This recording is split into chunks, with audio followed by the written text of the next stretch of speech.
నేను అప్పటి నుంచి ఫోన్ ఎప్పుడు వచ్చేది వేస్తున్నా పంపిస్తున్నా నెట్ వస్తలేదు.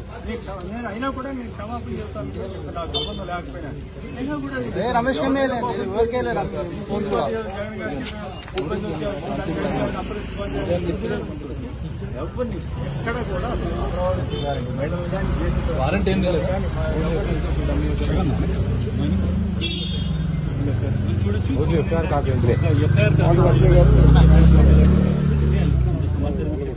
పరిస్థితి చూస్తున్నాం. బట్ ఒక జర్నలిస్ట్ కి సంబంధించి నేను చాలా క్లియర్ గా ఆయన 70 సంవత్సరాల ఆయన వయసు సీనియర్ సిటిజన్ 70 సంవత్సరాల వయసులో బయట కూర్చోబెట్టారు అనేటువంటిది సెక్షన్ చూసుకుంటే మనము ఆయన మీద కేసు అయింది. ఎక్కడంటే రాయపూడి గ్రామానికి సంబంధించినటువంటి తుళ్ళూరు పోలీస్ స్టేషన్ సంబంధించినటువంటి కేసు ఇది.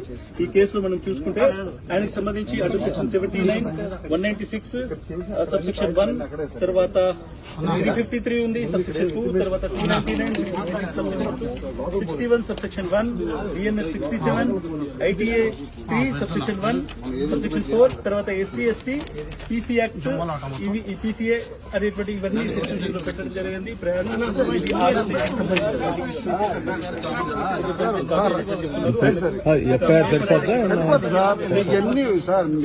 రండి సార్ వెళ్దాం. సంబంధించి మాత్రం ఎఫ్ఐఆర్ ఈ పరిణామం ఈ పరిణామం ఊహించలేదు. జరుగుతున్నటువంటి దారుణమైనటువంటి సంఘటన ఎక్కడ సాక్షికి సంబంధం అపవాదులు అట్టగా కేవలం కొంతమంది వాస్తవాన్ని పూర్తిగా మీరు కోఆపరేట్ చేయాలి సార్. మీరు కోఆపరేట్ చేయాలి. మీరు కోఆపరేట్ చేయాలి. ప్లీజ్ ఉండండి.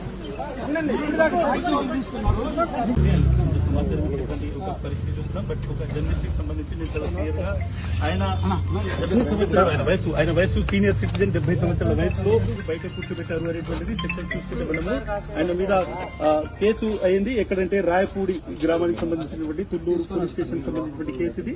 ఈ కేసులో మనం చూసుకుంటే ఆయనకు సంబంధించి అటు సెక్షన్ 79, 196, సబ్సెక్షన్ 1, తర్వాత 353 ఉంది, సబ్సెక్షన్ 2, తర్వాత 299, 61, subsection 1, BNS 67, ITA 3, subsection 1, subsection 4, తర్వాత SC ST PC యాక్ట్ ఈ PCA అనేటువంటి ఇవన్నీ సెక్షన్స్ లో పెట్టడం జరిగింది.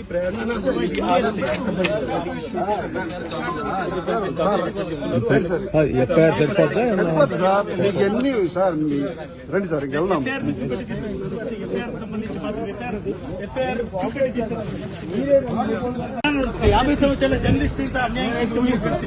ఈ పరిణామం ఊహించలేదు. జరుగుతున్నటువంటి దారుణమైనటువంటి సంఘటన ఎక్కడ సాక్షికి సంబంధం అపవాదులు అట్టగా కేవలం కొంతమంది వాస్తవాన్ని పూర్తిగా మీరు కోఆపరేట్ చేయాలి సార్. మీరు కోఆపరేట్ చేయాలి. మీరు కోఆపరేట్ చేయాలి. ప్లీజ్ ఉండండి. గారు యావత్ మహిళా లోకానికి అంతా కూడా క్షమాపణ చెప్పాలి. ఎందుకంటే గతంలో 5 సంవత్సరాలు మహిళలను కించపరుస్తూనే మాట్లాడినారు. చట్టసభల్లో కావచ్చు, చట్టసభలో వెలుపల కావచ్చు, లేదు మీ పరిపాలనలో కావచ్చు. ఆగ్రహించిన మహిళా లోకం రోడ్డు మీదకి వచ్చి ధర్నాలు చేసినారు. వాళ్ళకు భయపడి తెరలు కట్టుకొని, పరదాలు కట్టుకొని రోడ్లకు జనాలు రాకుండా పరిపాలన కొనసాగించారు. అయినప్పటికీ సమయం చూసి మీకు బుద్ధి చెప్పినారు ఈ రాష్ట్ర ప్రజలు, ప్రత్యేకించి మహిళలు. అయినప్పటికీ మీ తీరుతెన్నులు మారలా.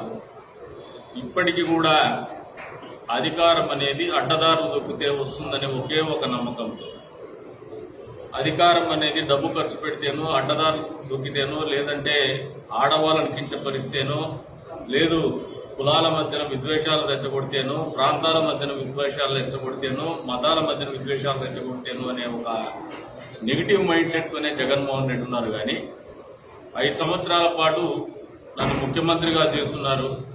మా తండ్రికి కూడా ఈ రాష్ట్ర ప్రజలు ముఖ్యమంత్రిగా పరిపాలించడానికి అవకాశం ఇస్తున్నారు.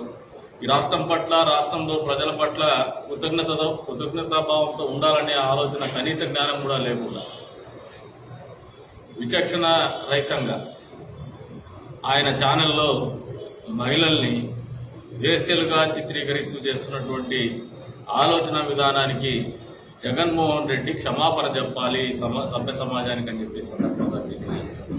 ఒంటి మీద స్పృహ లేకుండా ఇటువంటివి టెలికాస్ట్ చేయడం అనేది నిజంగా సిగ్గుతో తలంచుకోవాలి జగన్మోహన్ రెడ్డి. ప్రత్యేకించి భారతిరెడ్డి గారు మహిళ సాటి మహిళల్ని ఈ రకంగా చిత్రీకరించడం అనేది చాలా తప్పు. సభ్య సమాజం యావత్తు కూడా గర్హిస్తూ ఉంది. ఈరోజు సాక్షి యాజమాన్యాలుగా ఆమె బాధ్యత వహించాల్సినటువంటి అవసరం ఉంది. కేఎస్ఆర్ గారు కావచ్చు, సీనియర్ జర్నలిస్ట్ ఆయన, అదేవిధంగా ఆయన ఎవరో కృష్ణరాజు అంట, ఆయన అసోసియేషన్ ప్రెసిడెంట్. ఇటువంటి వాళ్ళు మనకు అధ్యక్షులుగా గౌరవప్రదమైనటువంటి స్థానంలో ఉండడం అనేది నిజంగా సభ్య సమాజం సిగ్గుతో తల ఉంచుకునేటువంటి పరిస్థితి. ఇంత పెద్ద ఎత్తున నిరసన జ్వాలలు వస్తున్నా, పెళ్ళుపుతున్నా జగన్మోహన్ రెడ్డి గారికి కానీ భారతిరెడ్డికి కానీ చీమ కుట్టినట్లేదు. ఈ రోజున వాళ్ళ ఆలోచన విధానం అనేది రాష్ట్ర ప్రజలు మొత్తం కూడా అర్థం చేసుకుంటారు. ఈ రకమైనటువంటి ఆలోచన విధానం ఉండేవాళ్ళు భవిష్యత్తులో మళ్ళీ ఎలక్షన్లు పోటీ చేయాలా, మళ్ళీ అధికారం వస్తుంది 2.0 చూపిస్తా అని చెప్పి అంటాను. అంటే ఈ రోజున ఆయన 2.0 అంటే ఏ రకంగా ఉంటుందో ఆలోచన చేసుకోవాలి. 2.0 వచ్చే ఛాన్సే లేదు ఆయనకి. అయినప్పటికీ ఆయన ఆలోచన తీరుతెన్నుల్లో ఎక్కడ కూడా మార్పు రాలేదు. గతంలో మీ పరిపాలనా విధానం, మీ ఆలోచన విధానం నచ్చకే ప్రజలు మిమ్మల్ని తిరస్కరించారు. మీరేమో ఈవీఎంల మీద కంప్లైంట్ చెబుతూ బతికేస్తా ఉన్నారు. డిఫెన్స్ సెట్ చేసుకుని చేతగానమ్మ ఆడలేనోడు మధ్యలో మీద ఏడ్చినట్టు. అంతకుముందు మీకు 150కి వచ్చినప్పుడు కూడా ఈవీఎంలతోనే వచ్చిండేది. మీ ఆయన ఫస్ట్ టైం ముఖ్యమంత్రి అయినది కూడా ఈవీఎంలతోనే అయిండేది. ఈవీఎంలు అనేది దాంతోనే మీకు ఎక్కువ భాగం విజయం వచ్చింది. మీరు ఎక్కువ భాగం అధికారాన్ని అప్పచెప్పినటువంటి పరిస్థితులు వచ్చినాయి. మీరేమో ఈవీఎం ఓడిపోయినప్పుడు మాత్రం ఈవీఎంల మీద ఏడుస్తా కూర్చున్నారు. ఎప్పుడైనా నాయకుడికి కానీ, ఒక సంస్థకు కానీ, ఒక వ్యవస్థకు కానీ, ఒక రాజకీయ పార్టీకి కానీ ఆలోచన విధానం ఎట్లుండాలంటే తప్పుల నుంచి నేర్చుకోవాలి. తప్పులు చేయకుండా ఎవరు ఉండరు. తప్పులు జరుగుతూ ఉంటాయి కొన్నిసార్లు. కానీ చేసిన తప్పు పునరావృతం కాకుండా చేసిన తప్పుల నుంచి నేర్చుకోవడమే ఒక మంచి నాయకుడి లక్షణం అనేది. కనీస జ్ఞానం కూడా లేనటువంటి వ్యక్తి జగన్మోహన్ రెడ్డి. కనీస జ్ఞానము లేనటువంటి పార్టీ వైఎస్ఆర్సీపీ పార్టీ. అందుకే చెప్తున్నాను, ప్రజలందరూ కూడా మళ్ళీ ఆలోచనలో పడ్డారు. మళ్ళీ ఏం కాదు, గతంలోనే ఆలోచనలో పడిన తర్వాతే ఈ అశాంతిని దూరం చేసుకోవాలనే మా మీద ప్రేమ కంటే మీ మీద కోపంతోనే మాకు అధికారం అప్పచెప్పినారు. ఒక నమ్మకంతో అట్లీస్ట్ ఇటువంటి పరిపాలన ఉండదని చెప్పేసి మళ్ళీ ఈ రోజున ప్రజలు మళ్ళీ ఆలోచిస్తూ ఉన్నారు.